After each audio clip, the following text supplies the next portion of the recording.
श्री हरि। दोस्तों, आज हम बात करने वाले हैं एक ऐसे ज्योतिर्लिंग की जिसकी महिमा केवल ग्रंथों में ही नहीं बल्कि स्वयं चंद्रदेव के जीवन से जुड़ी हुई है। यह कथा है उस पावन स्थान की जहां भगवान शिव ने चंद्रदेव के शाप को हराकर उन्हें पुनः तेज और शीतलता प्रदान की। यह ज्योतिर्लिंग केवल आस्था का केंद्र नहीं बल्कि तपस्या, क्षमा और करुणा का साक्षात प्रतीक है। आज हम जानेंगे श्री सोमनाथ ज्योतिर्लिंग की वह दिव्य कथा जो पुराणों में अमर हो चुकी है। सोमनाथ ज्योतिर्लिंग वर्तमान में गुजरात, भारत में स्थित है। यह मंदिर अरब सागर के तट पर स्थित है और 12 ज्योतिर्लिंगों में प्रथम माना जाता है। और हम इस चैनल में सभी ज्योतिर्लिंग की कथा बताएंगे, तो चैनल को सब्सक्राइब जरूर करें। अब आपको मैं 12 द्वादश ज्योतिर्लिंग स्तोत्रम सुनाता हूँ, फिर हम आगे सोमनाथ ज्योतिर्लिंग की कथा आरंभ करेंगे। द्वादश ज्योतिर्लिंगान।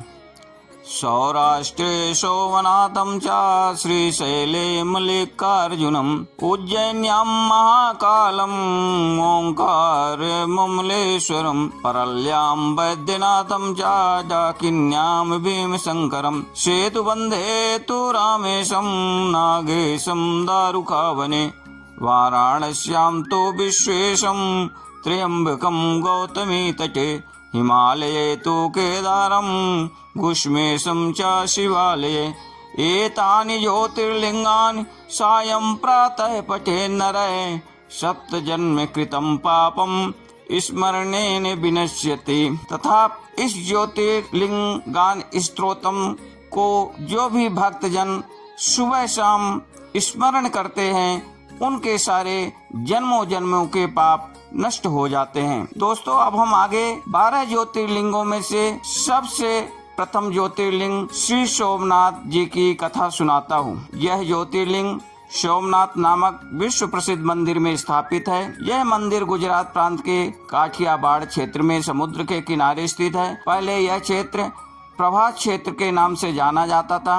यहीं भगवान श्री कृष्ण ने जरा नामक व्याध के बाण को निमित्त बनाकर अपनी लीला का संवरण किया था। यहाँ के ज्योतिर्लिंग की कथा पुराणों में इस प्रकार दी हुई है। दक्ष प्रजापति की 27 कन्याएं थीं। उन सभी का विवाह चंद्र देवता के साथ हुआ था। चंद्रमा का समस्त अनुराग उनमें केवल रोहिणी के प्रति रहता था। उनके इस कार्य से दक्ष प्रजापति की अन्य कन्याओं को बहुत कष्ट रहता था। उन्होंने अपनी यह कथा अपने पिता को सुनाई। दक्ष प्रजापति ने इसके लिए चंद्रदेव को बहुत प्रकार से समझाया, किंतु रोहिणी के वशीभूत उनके हृदय पर इसका कोई प्रभाव नहीं पड़ा। अंततः दक्ष ने क्रुद्ध होकर उन्हें क्षय हो जाने का शाप दे दिया। इस शाप के कारण चंद्रदेव तत्काल क्षयग्रस्त हो गए। उनके क्षयग्रस्त होते ही पृथ्वी पर सुधा शीतलता वर्षण का उनका सारा कार्य रुक गया।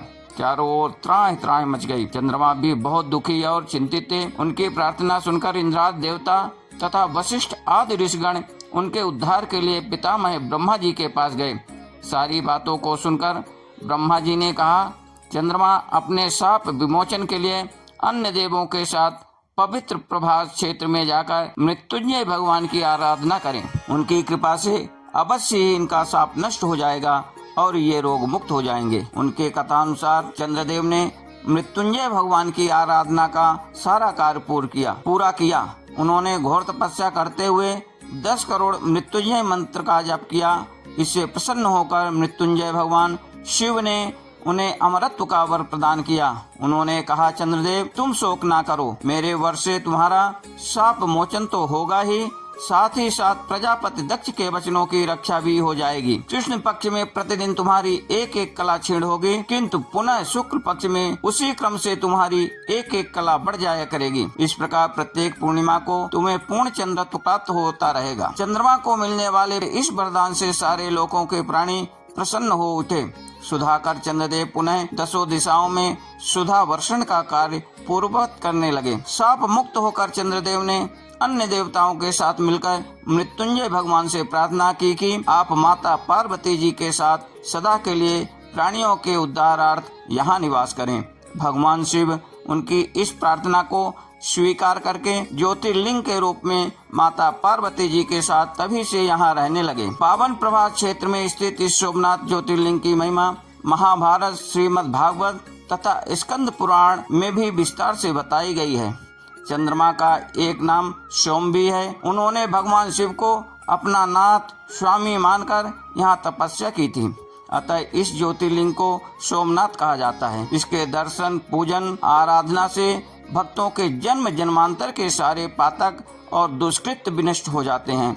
ये भगवान शिव और माता पार्वती की अक्षय कृपा का पात्र बन जाते हैं। मोक्ष का मार्ग उनके लिए सहज ही सुलभ हो जाता है। उनके लौकिक परलौकिक सारे कृत्य स्वमेव अनायास सफल हो जाते हैं।